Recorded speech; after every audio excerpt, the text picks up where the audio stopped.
Hello, everyone. Hello. Well, welcome to the Process Lab. I'm Michael Dwyer, as you just heard. Delighted to be here on the land of the Wurundjeri Woi-wurrung people, to whom I extend our thanks and respect. Kim Salmon, I could spend all day introducing him, but I got a feeling that I will have left out some of the things that he's done, and someone here will interject and tell me what I've missed.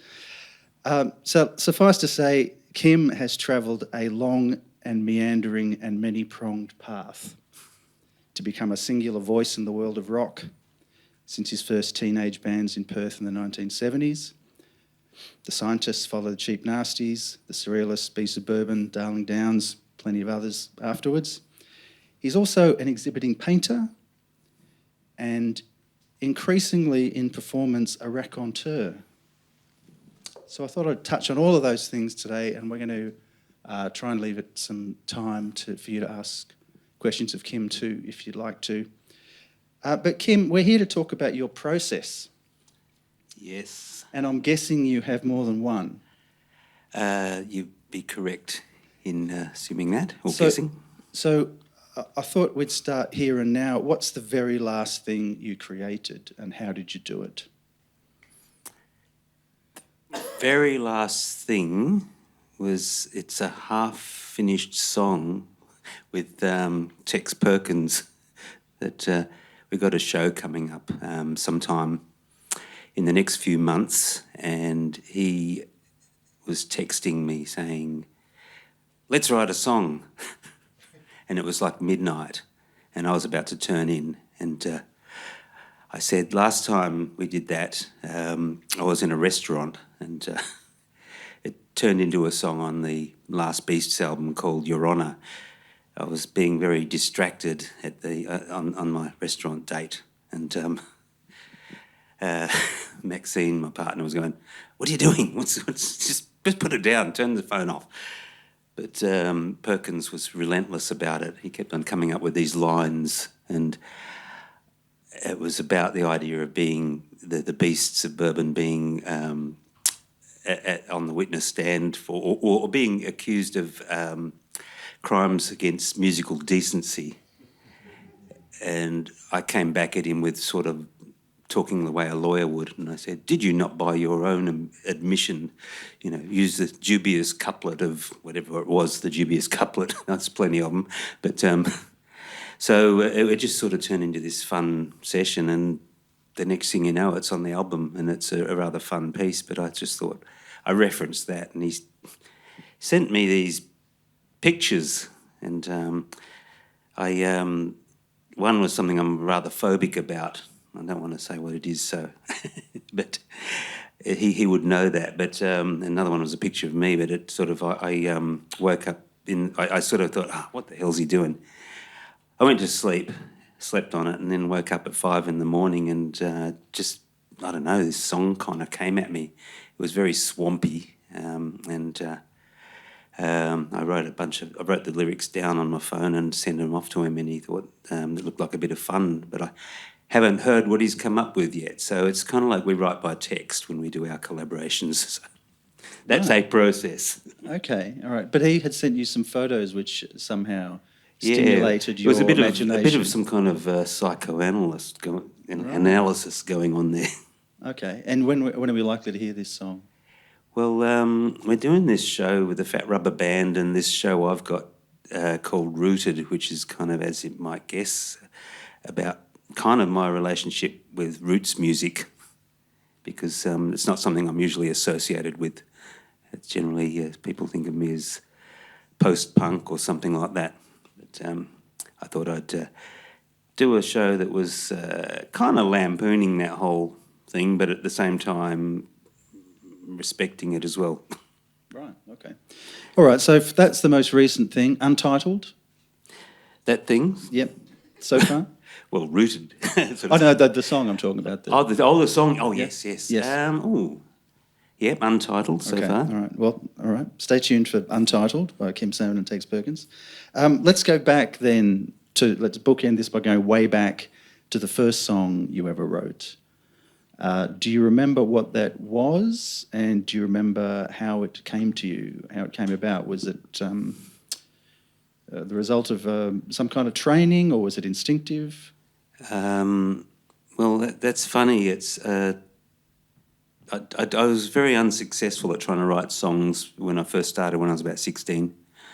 I'd sort of make little riffs and things or have little chord progressions, but none of them really were what you'd call songs. So it wasn't until I was actually in the Cheap Nasties when the idea of punk rock came along and you could actually throw away the rules and you didn't have to be some kind of virtuoso to write music. It was just like you could put three chords together and sing a pop tune. And the other singer, Neil Fernandez, was very good at doing that because he had less pretensions about himself than I did about me. So it was easy for him. And I just, when he'd write something, I'd chuck in a middle eight for it. And then I'd write something of my own and he'd do the same back at me. And it was very easy. I suddenly realised it was the whole idea of punk rock gave me a licence to actually just write simple songs. So, but there was this song that I called Salmon Boogie a few years ago because everybody was into the blues back then. That's all this roots stuff kind of started back then. That was Perth. We have That to was clarify. Perth. There was very bluesy. a big blues scene. And in my show, I decided to reference that, and I used that riff. So it's in my new show.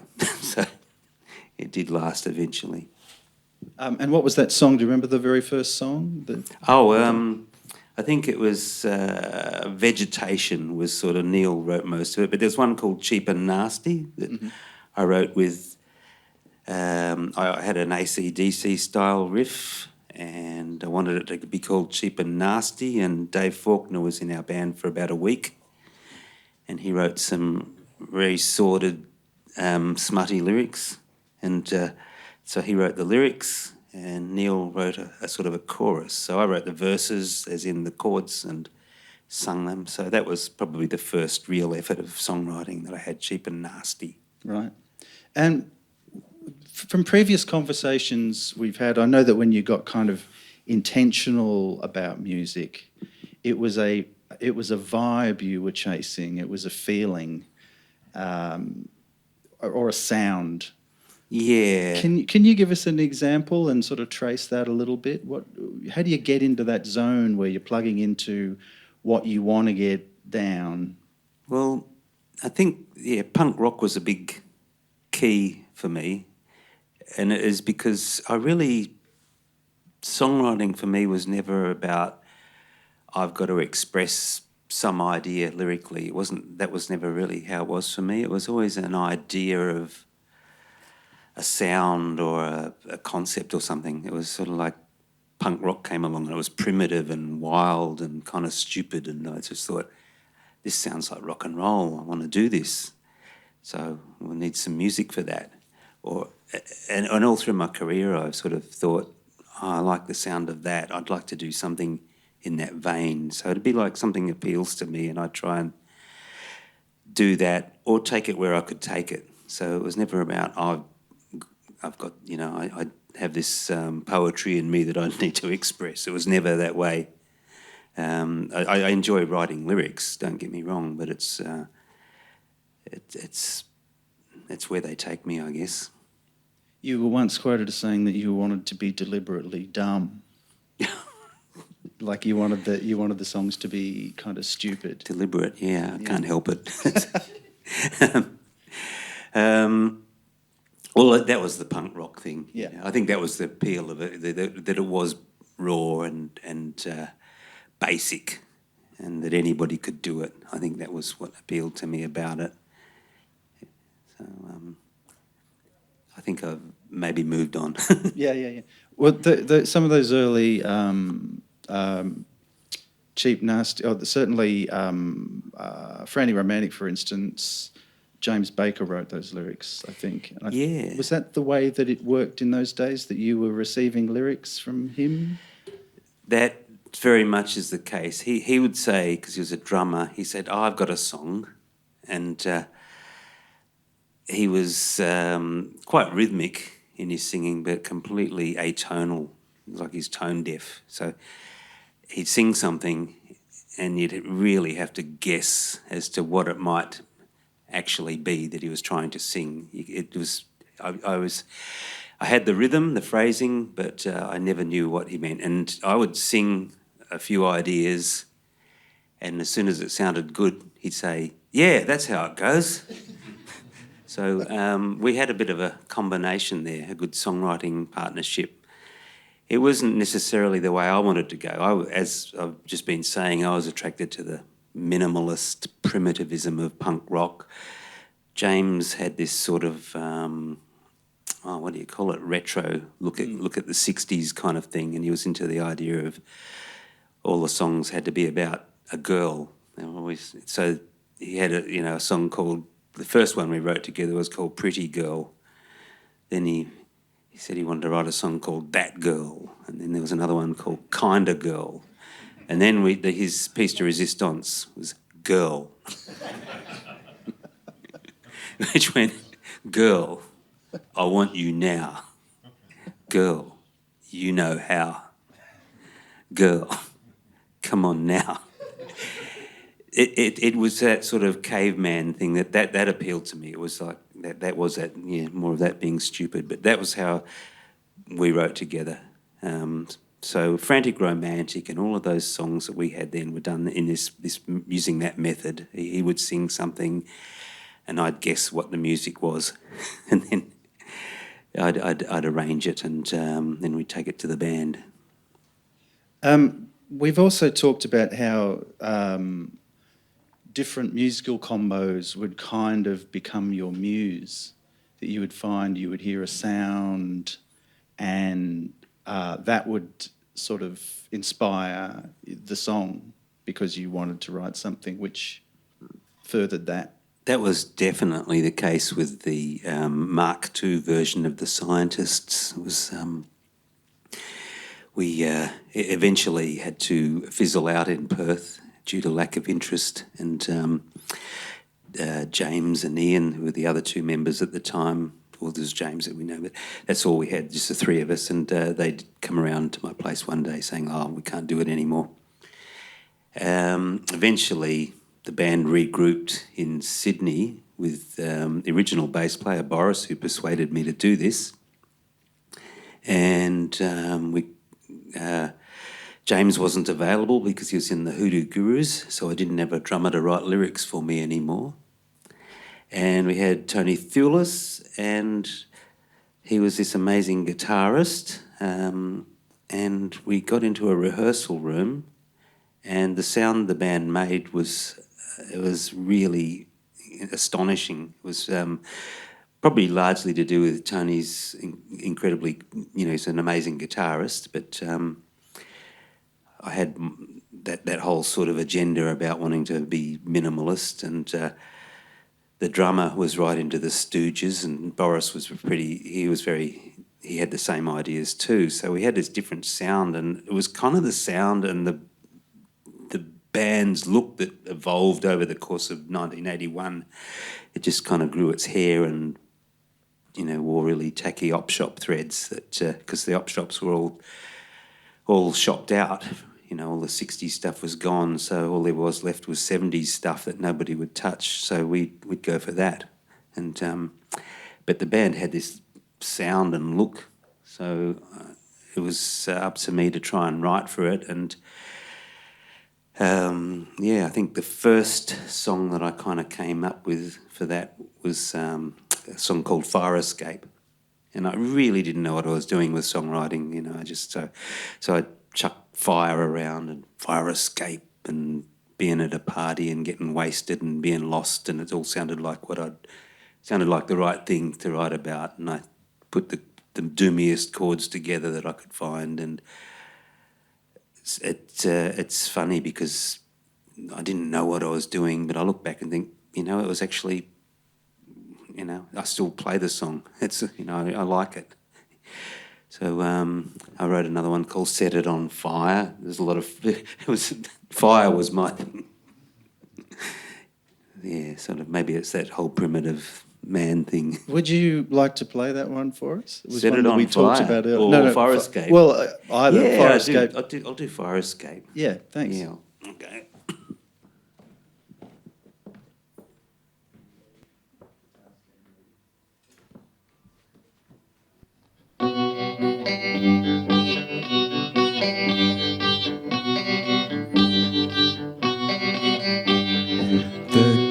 Floors down to the ground. If I ever need a quick way down, right now I'm on top of the world.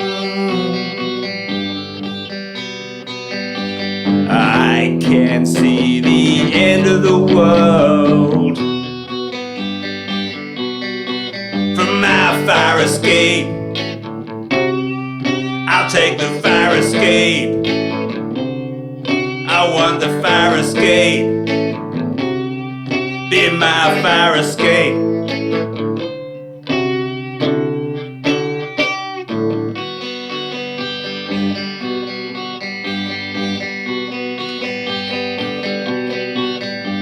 I'm at a party and I wanna go quick. Help me out, I think I'm gonna be sick. At a party and I gotta go. Got no car, walking's most too slow. Be my fire escape. I'll take the fire escape. I want the fire escape. I need the fire escape. It looks about 15 miles. That's a long way down and I believe my eyes.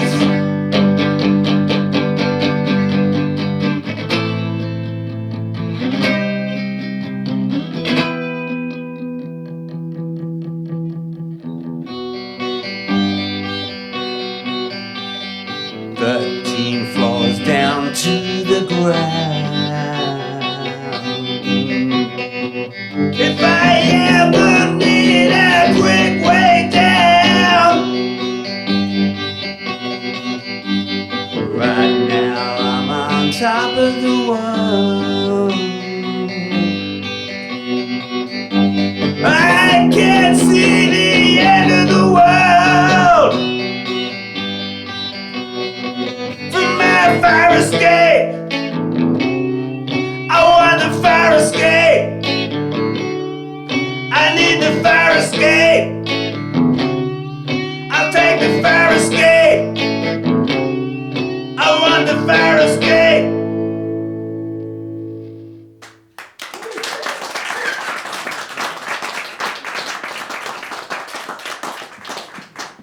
Oh, from naught to fire escape in 5 seconds. Nice. So I wanted to get a little philosophical here. Yeah, talking yeah. about the Be Suburban. Yeah. There's one great quote that I read of yours. You know, you may have said it, you may not have, because we know what journalists do to this stuff. Just chuck it all in there and see what happens. It'll be great in some way, however fucked up and bad it is. That was your attitude going into the Be Suburban, according to one interview I read. That's how I interpreted the Beast Suburban to be. It seemed like the band felt that it could get away with just about anything. Yeah, yeah. And it seemed to. So process-wise, that's a little different. That's surrendering control, isn't it? Yeah, I guess you're right. That's probably something I learnt from that mob, yeah. Yeah. So the philosophical part of it is that it seems then that the act of doing it is the end in itself. It doesn't need to be good, it just needs to be whatever it is. Just as to use that cliche, go on with the flow, which is something us salmon aren't very good at. Generally, I've done the other, but Yeah, yeah. so but I can. So yeah, there's some examples in that band. Yeah, yeah. So yeah, just like the act of doing, the act of creation is the point. Yeah, Yeah. and it's real easy. It's like the easiest band I've ever been in. So describe a typical. I mean, did you write together in the same room? Did you bring a piece to the band and say it goes kind of like this? Can you describe a typical act of creation in the band room?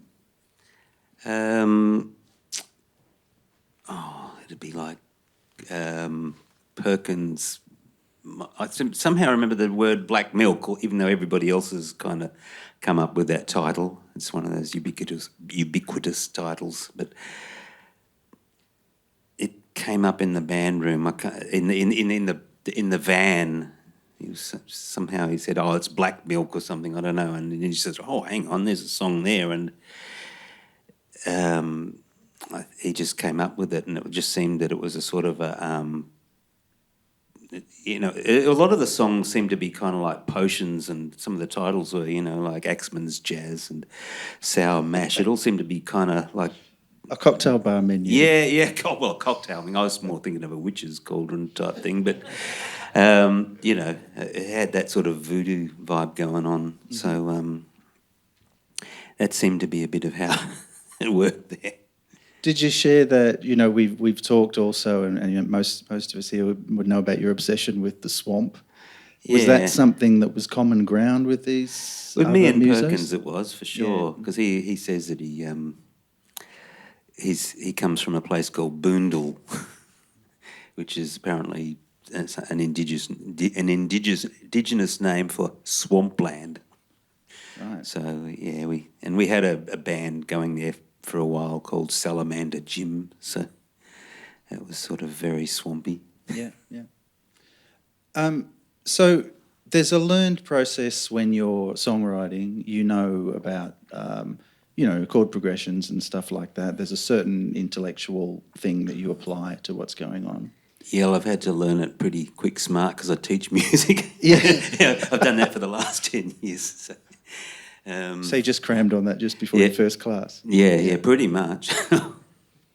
But there's tricks and techniques. There's structural things which you pick up. Yeah, I've picked them up along the way with songwriting. I'd learn a scale, and I think, oh, that sounds a little bit like what I think John Coltrane was doing, and it would be just like some kind of major scale, and I'd learn to play that and think, oh, that's what Tom Verlaine must have done. So, or I'd think, what happens if you get something that's in 3/4 and put it with something that's in 4/4, put them together, thinking that nobody had ever done that before, but that's just what your standard boogie is. Really, it's sort of called compound timing. But I didn't know. I found out. I'd experiment trying to find out these things and see what happened. I found out, like, if you played the seventh note in a scale together with the first note, and you had it really distorted, it'd make this real throbbing sound. But But I didn't know that that's part of just like a major seventh thing, and somehow it kind of has the opposite effect when you play it as a chord. It's a beautiful sounding chord, right. But it's got this strange little bit of dissonance that you don't really hear unless you distort the crap out of it.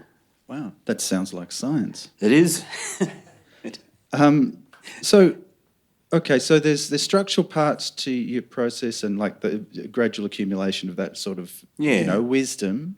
And there's also this desire to be primitive and simple. Well, I have sort of... Yeah, exactly. You've developed from that. Yeah. But what about... Evolved. What about an emotional process? I mean, this might be the hardest thing to talk about, but do you need... Or are you sometimes in a state that needs, to be...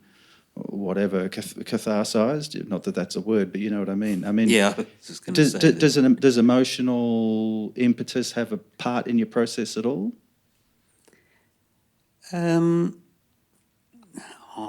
I think it has a part of the process, but it's probably in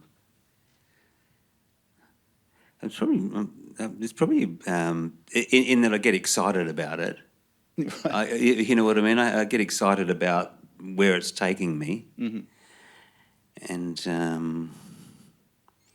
this is sort of a subconscious process as well.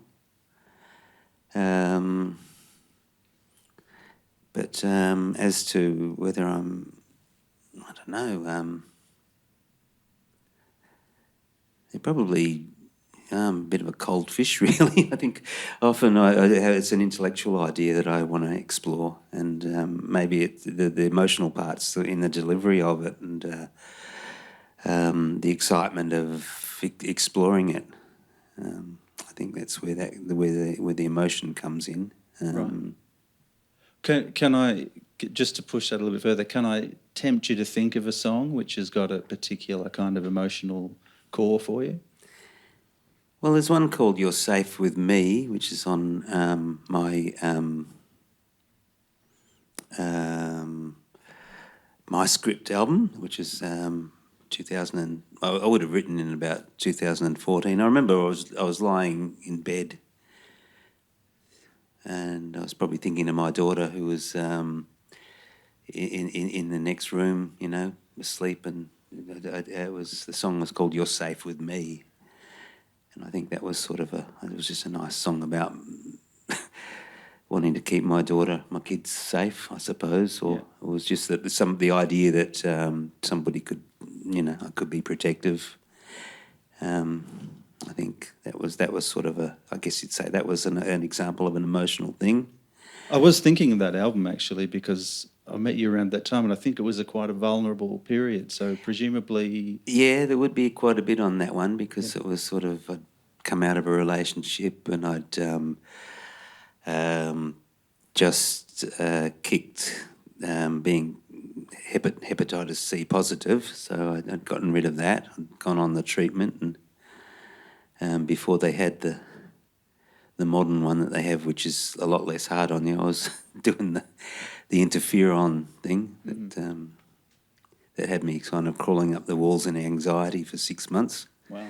So I think that stuff, you know, it doesn't go away. So I think it's probably does surface somewhat on that album. Okay, so we've talked a lot about writing songs. The way I think about music making is that there's two other almost distinct aspects, which is recording and then there's performance. I mean, they're kind of different prongs, aren't they, almost? So to take recording first, how does that process work? Is there a way that you will get the bare bones of a song into the shape that you want to hear it in? For me, it's pretty much. I'm really. I haven't gone down the path of recording. I know nothing about it. I'm a bit unusual amongst musicians. I know lots about other processes, but that's one thing I've left up to engineers to do. So for me, it just means putting it on my memo on my phone. That's pretty much and getting a good take that way. But I find that that's sort of led to me to figure out what I need to do with the performance to get it right. You know, sort of, because there's usually something I'm trying to get across about the delivery, and I try to sort of listen back, and I usually got about 3 or 4 versions of a song when I've written it. So, and they'll be on my memo, and you know, so that was how my script came about. Was Miles Mumford contacted me because he was kind of interested in the idea of working with me, because he'd recorded me for a project called The Key of C, and it was a refugee fundraising project, and had collaborations with various artists with people that had some kind of immigrant sort of status, supposedly, and they'd paired me up with Waleed Ali. Oh, right. And I was terrified because I thought, what's he want to work with a buffoon like me? What would I know? So I went. We collaborated and made this song, and it went on this album, and we were very pleased with the results. And I think about a year later, Miles contacted me because he had. I didn't know Miles, but I was taken by how easy recording seemed to be for him. He was able to get my sort of tendency to sing flat and make it work. And I said, kind of make it sound like Ozzy Osbourne. Could you, Ozzy, And he said, yeah, I gotcha. So he'd say, we'll double track it. And lo and behold, I sounded like Ozzy and it worked. So I thought, he's the man for me, one day. And he did. He contacted me. And the process was, he said, what have we got? So I'd get my memo out and we'd unpack the song, and it'd be a different song every week. Right. And we'd figure out how to make it work. So generally I'd play everything on it. There was one song where I made some noises and sampled them into he sampled them, and I had a drum pattern that I wanted to use, and we made it into a drum pattern. So, and then when we heard the song, I realised that the lyrics I had, or I didn't have lyrics, but I kind of, as soon as it took shape, I had some ideas, and there was a song called Animal Man, sort of about a character that used to show up when I was maybe, I'd had a certain amount of drinks, and then I'd sort of forget what happened, and then somebody else was around, and I'd hear these stories, rather incredible stories about what this animal man had gotten up to the night before. So that was a song about that person. Right. So whoever he may be. Yeah, he's Not hasn't been naming around names. for a bit. Okay, so what I'm hearing is that the recording process Yeah. is different every time, depending Different on every who's pushing the time. buttons. Yeah. Yeah. Okay. All right. It's somebody records it. Yeah. You get an idea and somebody records it. Yeah. Okay. So that was a meandering answer, wasn't it? That's what we're here for. Anyone who got any problems with the meandering? Performance then. You once put it to me that live performance of any kind is an act of salvaging. And I really liked that word, and I've often thought about it, and it's got this kind of desperation about it. Yeah. Like It's a desperate thing. So many things can go wrong, and you're just trying to get as many notes through the net as you can. That's a good way of putting it. Tell me about that, because it seems to be part of the enjoyment of it for you, to the unpredictability. Yeah. Well, how many, I don't know, you're a muso. How many times have you done a show where you thought it was rubbish? You're certain of it, and somebody's in the audience, oh, that's the best I've ever seen you. Or you've done a great show and people say, oh, God, the sound was crap tonight. Oh, it wasn't really happening for you, was it? I thought it was great. So it seems like something else occurs. It's not just your intentions. There's accidents, and there's the interaction with your ideas and the real world outside your head, your intentions. They're really different things. I don't think anybody has that much control that they can manipulate sound to the extent where it is exactly as they envisage it. I believe that no performance by anybody is 100% accurate. I think you could have the best conductor in the world and there's some kind of interpretation going on. I think there's all these notes on a page, but they can only take you so far as to the timing of a note and the exact pitch of it. Nothing's ever perfect. So, no violin is 100% in tune. It's just the way, the nature of things that generate sound. I remember, I'm thinking of a Daniel Lanois saying once that he has found consistently over the lots of people that he's worked with, and that ranges from U2 and Bob Dylan to a lot of kind of roots artists, etc.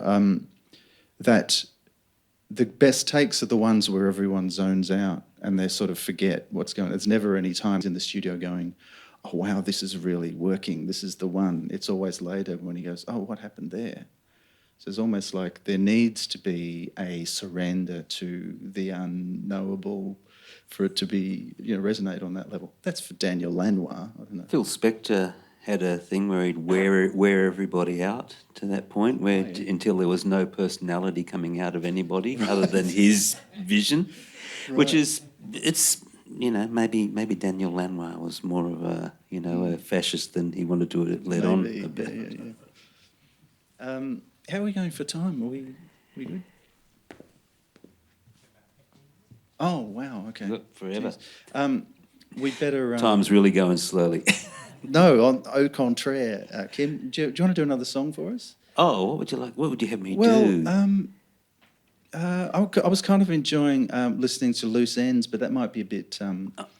Without the actual. Is that might be a bit. Could you do that? I couldn't actually do it without my loop pedal. Right. Okay. That was the loop pedal right. that I was going to use. That what about the Cockroach? The Cockroach. So I get to just sit here and request songs. It's a pretty good gig. Okay, actually. we'll do the Cockroach. Yeah. Kim did send me a list early this week, which has got about 35 songs on it, and so I'm picking them randomly. Did not. I think there was 5. No, there was 9. Oh, okay. I stand corrected. Yeah. Okay, this one. So 15 minutes until we've got a. Oh yeah, ish. Okay. All right, because I want you guys to get your chance to ask Kim a question as well. So maybe after this one, if you've got any questions you'd like to ask. So what I was saying before about when you get a 7th note in a scale and put it with the tonic note, that is the note that's in the key of, you get them together and you get this. Let's see if I can do it. You get this sort of vibrating sound, and I had this idea about a guitar line that was just made up of those kind of discords. So, but I put bass patterns in it as well. So I was going.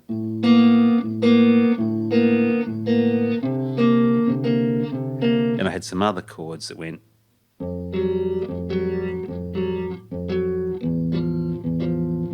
So every chord is just a horrible discord, but I don't have my fuzz pedal working, so you can't hear that being accentuated, but you can still hear what I'm talking about. And I had this one night, I remember, I must have gotten stoned or something, and I was in Perth trying to get rid of a cockroach. And I was just absolutely stunned by its invincibility. It beat me. It survived, and I just thought there's something about it, that was really admirable. And so I wrote an ode to the cockroach, and this was it.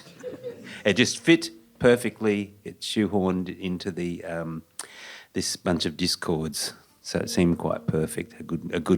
A good fit.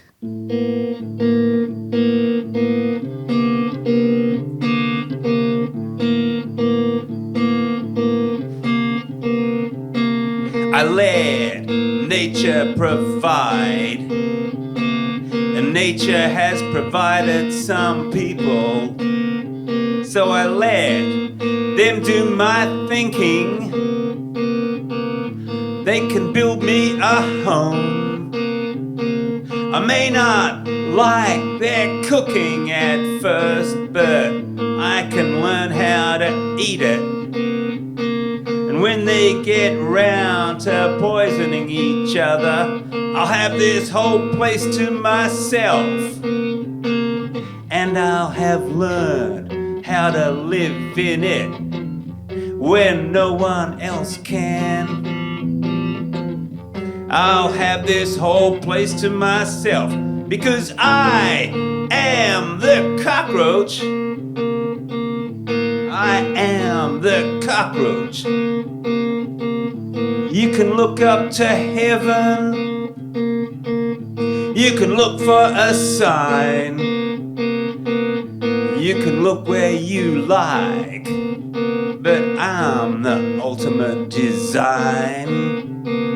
I'm what he had on his mind. I'm the best that you'll find. I am the ultimate design. I am the cockroach. I am the cockroach. I'm the natural conclusion of God's evolution. It follows that I'm what he planned. You fools, you don't realize this planet was never meant to be manned.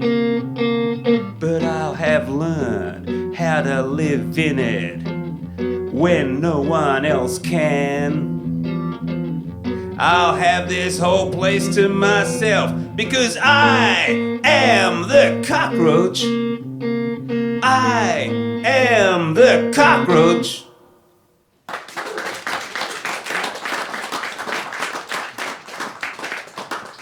Thanks, Kim. While I think of it too, I want to thank our Auslan interpreters, Amber and Celeste, for being with us today. Okay, well, I'll just open the floor now. Does anybody have a question they want to ask Kim about his process? Got some microphones here. Hi, Kim. Scott. Scott, yeah. During lockdown, when I still follow you on Facebook and social media. You used to go for your long, extensive walks. And I want to know, when you come home with the lyrics in your head, are you coming home and finding chords on top of that, or have you already got the chords, knowing what you're coming home with a hum, with a verse or something in your head? Have you got the chords already there and you do it, or are you going chord hunting type thing? Well, there was only one time that actually happened, which you probably heard me talk about, which is a song called Self-Replicator. And that was, it was just the idea of what a virus is. It replicates, it's sort of a kind of a molecule that replicates itself, as far as I understand it. So I just thought I'd do, you just heard the song from the point of view of a cockroach. Well, I thought I'd take that to the next level. So it's the point of view of a virus, and it's thinking, its intelligence. So that was what I had that. So I had to come home and kind of think of some music, and generally, when I write music, they sort of things that sound vaguely like T-Rex or something. It was, when I was 15 years old, my heyday. It's sort of, I don't know. There's quite a lot of my songs that sound a bit like T-Rex. So you had to find the right T-Rex, the right for the T-Rex virus. vibe. Yeah, yeah. Okay. Yeah. Anyone else? Dave. How are you? Good. How are you? Years ago, I saw the Screaming Blue Messiahs. Screaming Blue Messiahs, God. I saw the Screaming Blue Messiahs support the Angels in Melbourne in the late 80s. Yeah. And the response from the Angels fans to the support band was incredible, and it inspired the Messiahs to put on a wild performance. Yeah. You've supported the Angels. What would you like to share with us about supporting that band? We inspired the audience in a different way. I have to confess that I did see the potential. I thought it was Parramatta Leagues Club. I think Parramatta had lost the footy that day, so they weren't in a good mood. They just wanted to hear the Angels. And our set, I think we came to it was a Captain Beefheart song in our set, and we tried that on, and I thought, yep, they're going to love that. And the jeers got more and more, and I thought, okay, so we had Love after that, and it was just kind of got more and more antagonistic, or just horrible sounds coming from the audience. It was boo. It was quite awful. And I was thinking, yeah, what, and there was this riff that I'd tried out with the band. It wasn't even in straight 4/4 timing. It was like in 5/4 timing. So straight away it was going to sound weird. And I said, hey, guys, remember that riff we tried the other day? And what happened was, everybody just everybody pile on and make a big noise over this strange time signature, guaranteed to finish the job off. So that was like, the cans and the bottles came sailing past by that stage. And I swear there was a magnum of champagne and it went sailing past my head, and I thought, maybe this is the time to leave. And the security were very protective of us. They were concerned that we were going to get hurt, so they said, hey, come on, you got to go out this way. And that was, so it was the famous getting bottled off with the Parramatta Leagues Club incident where we got bottled off the stage. And Didn't something similar happen with Susie and the Banshees in London not long after that? Oh, we kind of made a practice out of it, but that was when Leanne had just joined the band, because Brett Rickson left the band, and our sound was really dependent on his groove. It really was important to us, and we had a succession of really good drummers. There was a guy from Public Image, and there was a guy from Motorhead. We'd done a week in Motorhead. We exaggerate that he was in there for a week, but he was a good drummer, damn fine drummer, good guy. But it just wasn't happening. We ended up with a Chicago guy who. We had a bunch of really good drummers, but somehow it just didn't seem like the scientists anymore, and we lost whatever it was that made us what we were. And Leanne all this time was she used to tour manage us, but she was doing her job rather poorly because she was annoyed because she'd bought Brett Rickson's drum kit off him and taught herself to play in secret, watching only from what he did. So everything that she had learnt was a subset of Brett Rickson's drumming. And my wife, Linda, said to me, you guys are utter bastards. Leanne would do anything for you, and you won't give her a chance. And I thought, we'll give you a chance, okay. So we had a sort of an audition jam thing, and lo and behold, she was crap, but it sounded like the scientists again. And we'd just secured this national tour of the UK with Susie and the Banshees, so we couldn't not do it. And the only way to sort of get through those early shows was to kind of up the punk rock ante and be as obnoxious as we possibly could, and to kind of, as a smokescreen to Leanne fumbling her way through the sets. But by the time we finished the tour, she was really good. She got it, It was like the Banshees crew were really on her. They had her back. They were, really great drum tech that everybody in the industry feared him, but he was totally for Leanne there. So it was remarkable how she came out the other end of that. So I'm amazed that she actually even did it. It was like that, the baptism of fire. Talk about it, Jesus. So. All right, that's the true story. That is a true story. I wanted to ask the other prong to what you're doing creatively at the moment that I alluded to at the beginning was you're doing a lot more storytelling on stage. Going back a few years, I saw that Salmon for Breakfast, I think it was called, the Butterfly Club, where it was a kind of a storytelling and music. Since then, you've done Haunted Grooves. You've got a show coming up, I think, called 19 from 66, which I think will have a bit of a storytelling element. Is that something which you consider to be a part of, your creative evolution to do It has real, evolution's a good word, it has evolved. I think storytelling is a way of, there is something in it. It does sort of a way of passing on knowledge, and they say never let the truth get in the way of a good story, but I think a good story has some kind of truth in it, and it goes beyond the factual. So things kind of, the lily gets gilded and the story gets better as you go in time. But it started somewhere. It's just you kind of could see the point in the first place, and you kind of, the more you tell it, the more you realise.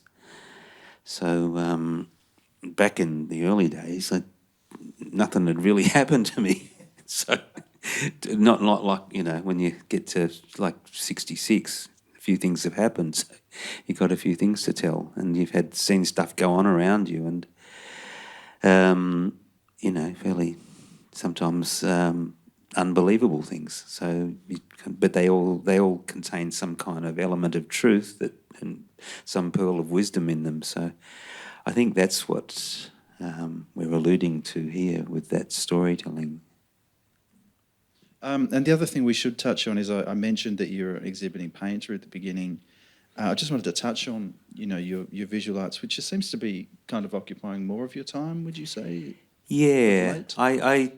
I am that cliche, the art student that dropped out to play guitar in a rock band.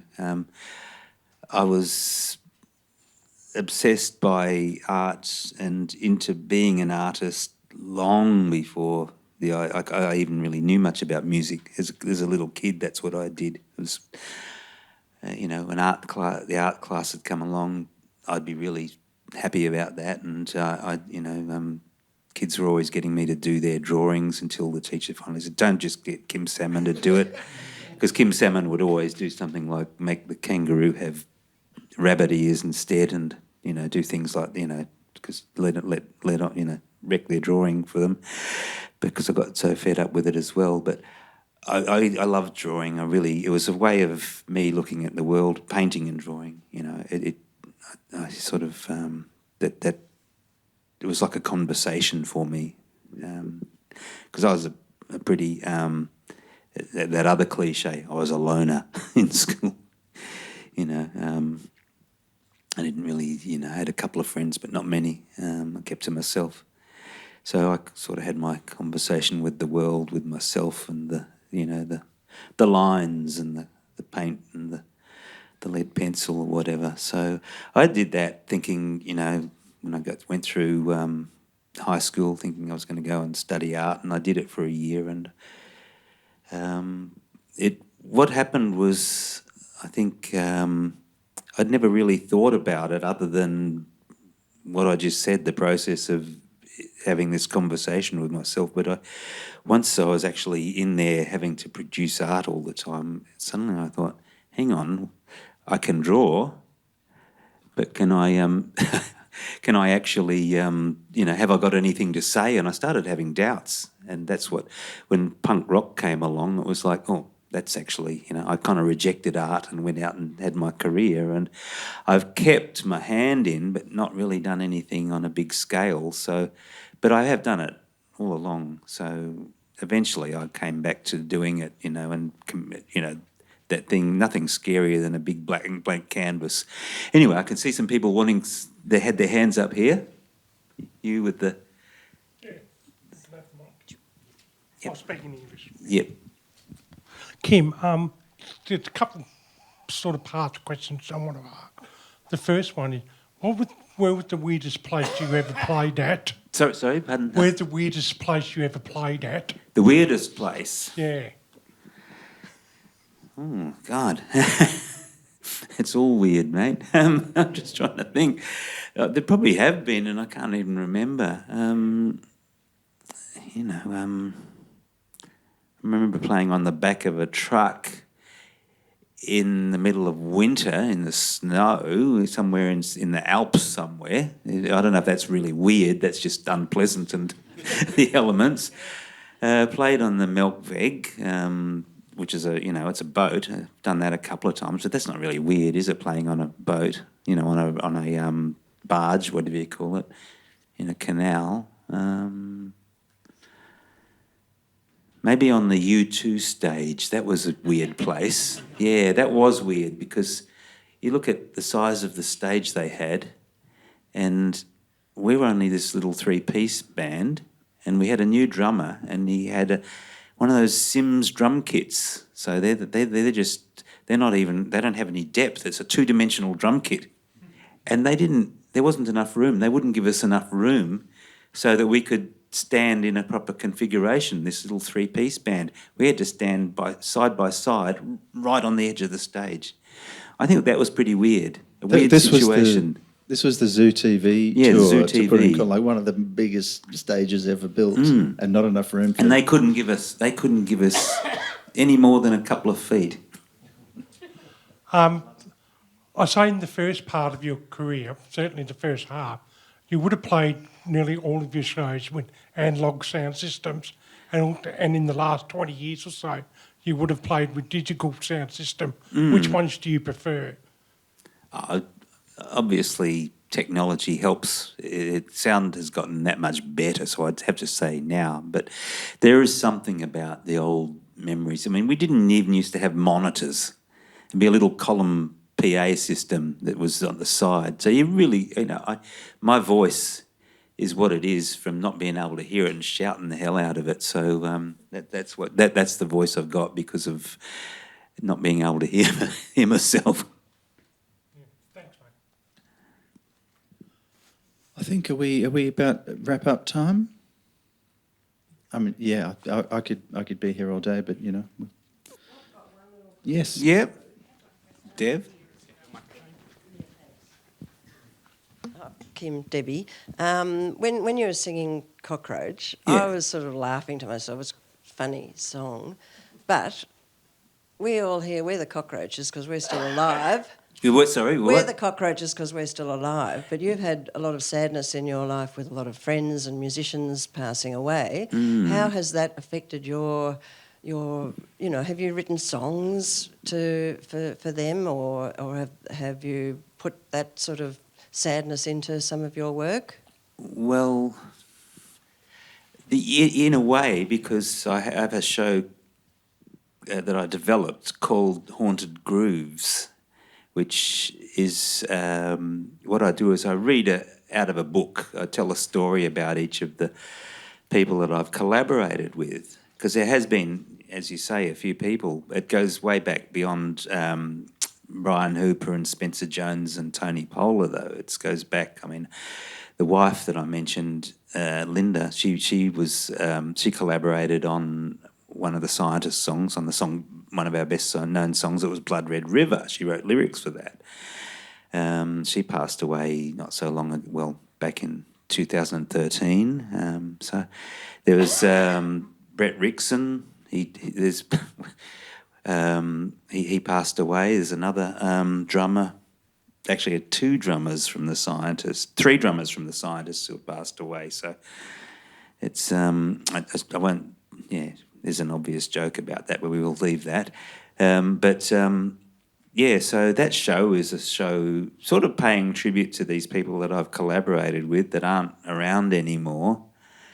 But also they've got stories, and I think, and their stories, for instance, Spencer Jones there's a whole lot of mythology about him, but I find that mythology is really different to the Spencer that I knew, so I get to sort of share what my experiences with Spencer were, because he was a very erudite chap. And he wasn't it wasn't the guy in the white cowboy hat, as I say in my show. He wasn't like that at all. But, I guess such is the nature of what we do, that we often play up to our images because that's our bread and butter. And Spencer, that happened a lot for him. So I feel like in a way I'm kind of trying to help his memory there by, making it a little bit more rounded and something, I feel that he deserves it. And that's sort of what that show is about. So, but it's not just a bunch of sad stories. And that's a very funny show, actually, because these were funny people that got up to all kinds of rubbish that was really hilarious, So I tell those stories, and it actually it's generally a fun show, which I feel that those guys and Linda would like it to have been if they knew about it. So, does that answer your question?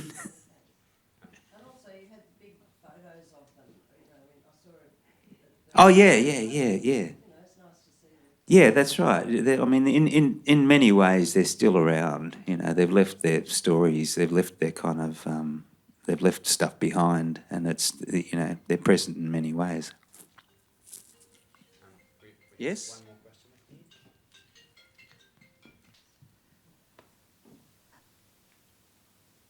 So before, I've been in Melbourne for 4 years. And I've also been learning the ukulele, you know, the small guitar. Yeah. And I went to the Melbourne Gardens recently. There was a festival, Vida Summer Sounds. And there was so many people there playing their ukuleles. And I had hearing aids that I could hear the music and connect to it. It was such a good feeling. And then right at the end, you know, I went to have a drink and a bit of a relax. But it was just so great to be involved with all that sounds. But it felt like a bit of a headache. So then that was about 4 years ago. And I'm wondering if you would ever include ukuleles in your music.